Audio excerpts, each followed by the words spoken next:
Eric Horn here with Anthony Slater, former Thunder buddy Anthony Slater. Just like old times. Just like old times, except I'm doing the intro. Final score tonight at Oracle Arena, Thunder 96, I'm doing it backwards. Warriors 122, Thunder 96. A comprehensive butt kicking by the Warriors, and it started with a former Thunder player. Yeah, Jeremy Grant dunking on Kevin Durant seemed to spark him. That was the jump off. Durant hit a 3 on the first possession and then just disappeared for about 10 minutes. And the Thunder was playing really well. I think they were up by double digits at one point. And it was kind of capped off by that Grant dunk, which I can understand him in that moment kind of getting in Durant's face. I mean, it was such an emotional night, and it was a really big play. But right after that, Durant goes off. I think he closed the quarter in the last 2 minutes with 10 points, 29 in the first half. His biggest first half since a few years ago here. Remember when he had 30 and then hurt his foot? Or hurt his ankle, so huge night for him, and obviously a big moment for him in his career. Yeah, I think I saw a stat that like 4 of his top halves ever have either his first 3 came against the Warriors. He's had like monster halves against the Warriors. Remember his 54-point game? His MVP season was against the Warriors. It was in the peak, though. Yeah, he has like the highest scoring average of any player against the Warriors in NBA history.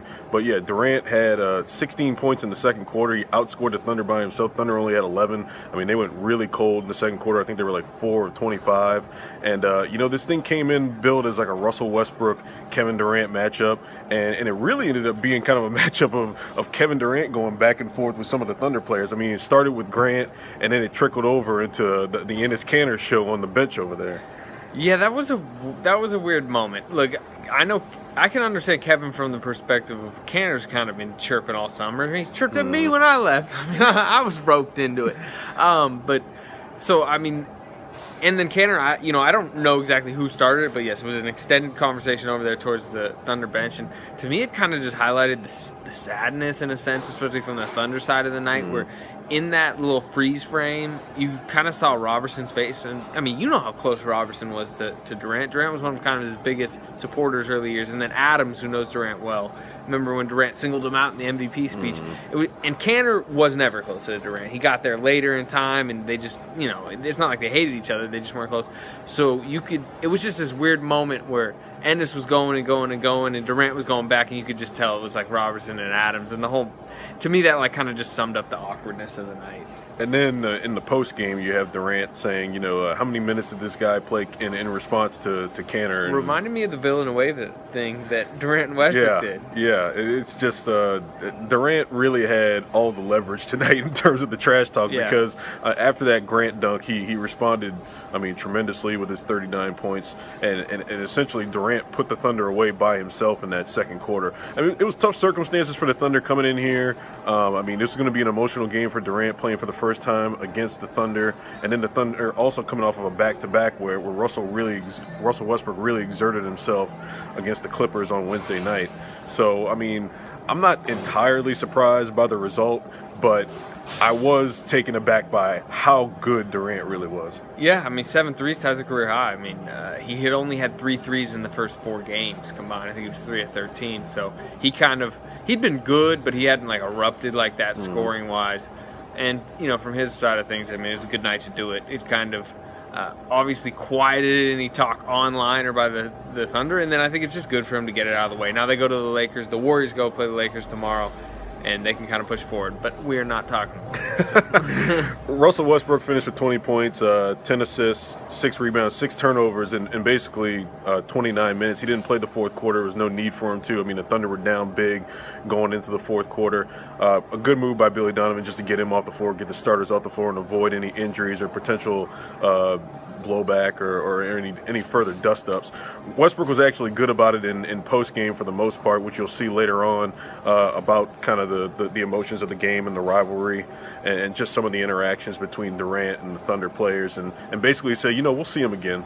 And I think that for round one, this wound up being a good bit of what we anticipated, and it leaves some intrigue later on in the season because I don't know if Durant's going to be able to shoot that way again, but it also leaves the chance that, they're going to go into Chesapeake Energy Arena and they're going to face a different kind of crowd in the third meeting. And there's one more back here on January 18th, so it's the one going to I'm be waiting great for is every in time. February. The one I'm waiting That's for the is in one. February, for sure. Yeah.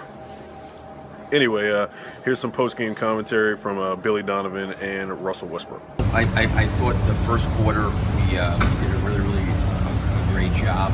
I thought once we started subbing there in that second quarter, it's going to be, I think, a great learning experience for some of our younger guys that got a chance to play.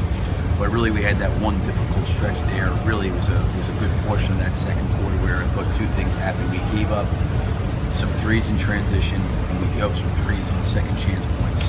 And I thought the difference in the game was the fact that they were, they shot, I think they were right at 50% at the half from three, and they had 12 offensive rebounds. And it was that second quarter I thought that hurt us. I mean, we had some moments here or there, but I thought for our guys, on the back-to-back Clippers in this game, I think two games like that, a lot we can take from and learn from, early part of this season.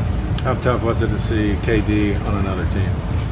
No, I mean, listen, I've said this before, the decision that he made was in July, so we've all here have had to move fast, and so to me, it's just all about the guys in our locker room, the guys we're, going to battle with and trying to help, each and every day. So,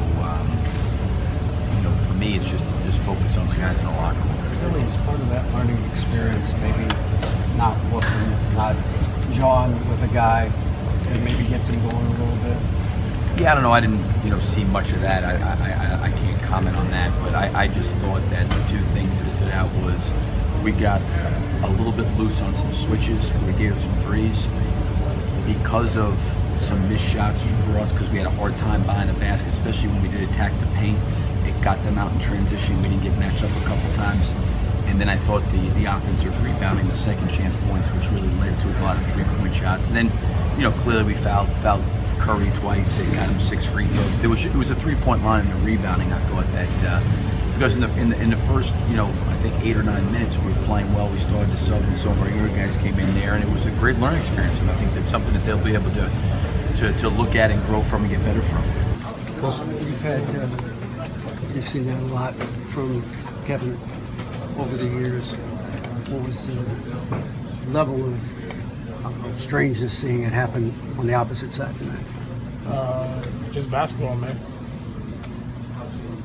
Russell, what lessons did y'all take from that second quarter when the Warriors really took control of the game? Oh, you got to watch it. We got to get back to film. Sorry.